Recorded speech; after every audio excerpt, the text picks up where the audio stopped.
Ricky was the best. I think Flair will tell you that too. Ricky was the best seller, bumping. His timing was impeccable.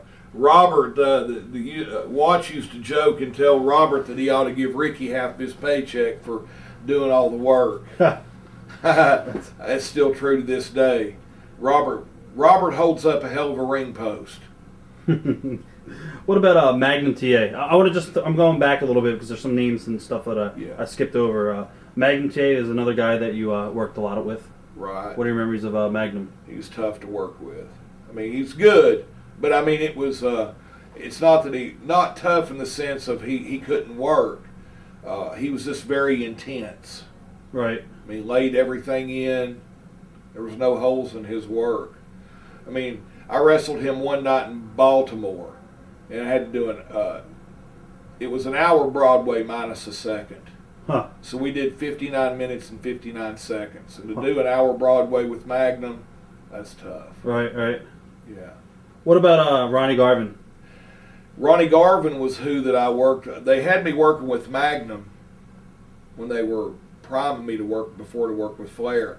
I worked with Magnum around the country first. And then I worked with Ronnie Garvin. And now Ronnie Garvin was my hero growing up because he was my childhood hero. And Ronnie was as tough as they came. And about a month or 2 months before that about a month before I'm getting ready to work with Flair, I've got 30 days to work with Ronnie Garvin all over the country, 60-minute time limits, an hour draw every night. Huh. That's tough. Stiff too, right? Oh, man. Let me tell you something. An hour Broadway with Ronnie Garvin for 30 days, brother, that's like doing hard time. I mean, that's like doing hard. That is. I ain't shitting you, man. I'm going to tell you, there ain't a lot of guys in the business today that can go with 60-minute Broadway with Ronnie Garvin, not in his heyday. Were you in the company when Magnum had the wreck, or were you already... I was supposed to be with him the night that he had the wreck. I had quit that day. Wow. I had quit that day. I got busted by the IRS, and Crockett paid it off for me.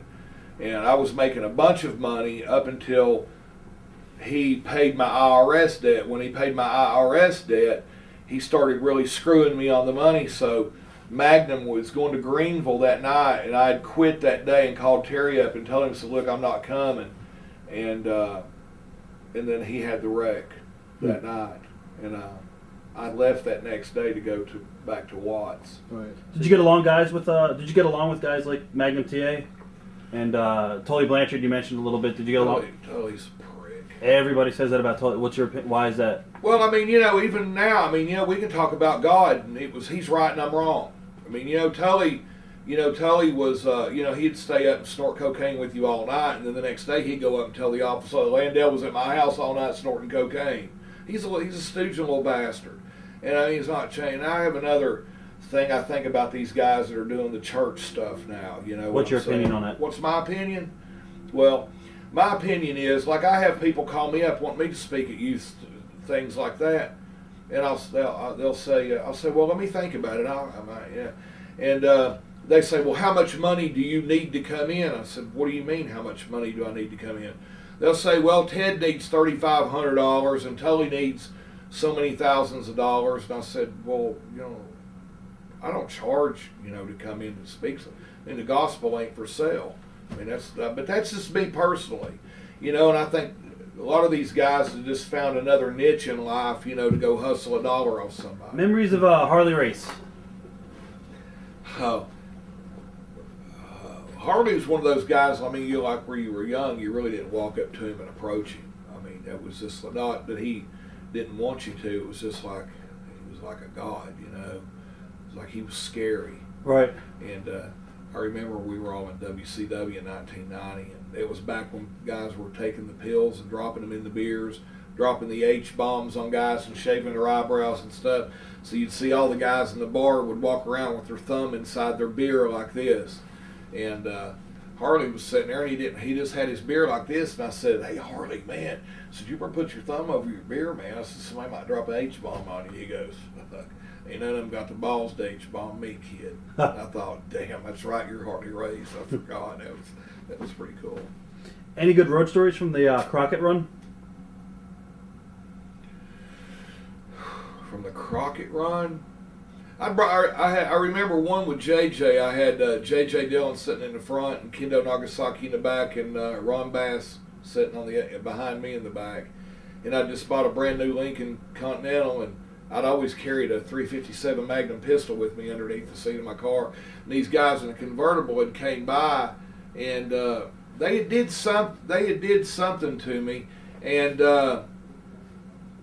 I had slung a Gatorade bottle over and hit their car.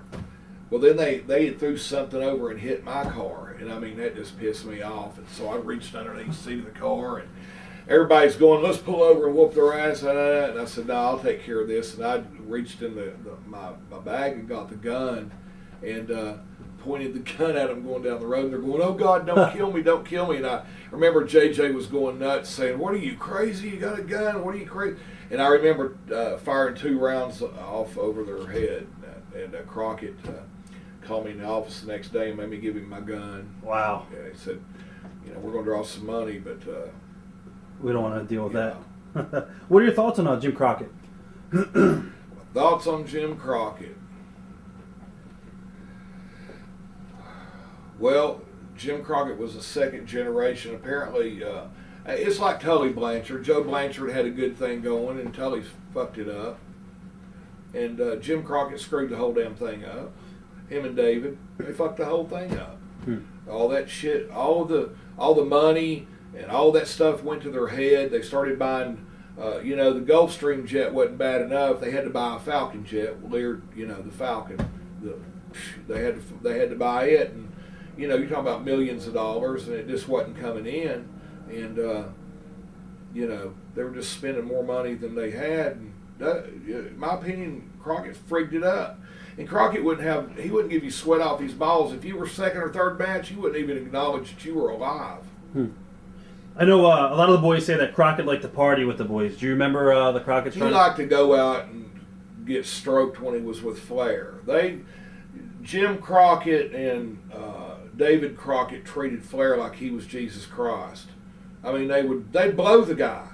I mean, seriously, they'd blow him. Right. It was ridiculous. It was ridiculous how they worshipped, they idolized him. And they idolized Rick at everybody else's expense.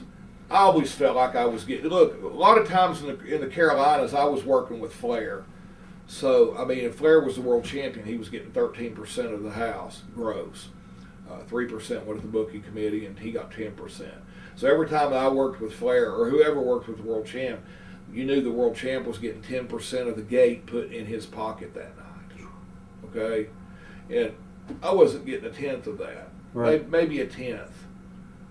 It wasn't fair. They treated me like shit on the payoffs. Flair and I broke Elvis Presley's attendance record in Raleigh, North Carolina. We blew it away, and I was making hardly nothing. I'll give you an idea of what I was making. Flair would make probably $60,000-$70,000 in 1 week, and I was working with him every night. I'd make $3,000. It's crazy when you think about it's it. Fucked up. Yeah, totally. Yeah, they wanted me to be. That's just that much more pressure I had on me. They wanted me to be the nature boy. Well, here he is. He's wearing Countess Mara, and I'm wearing J.C. Penney's. Okay,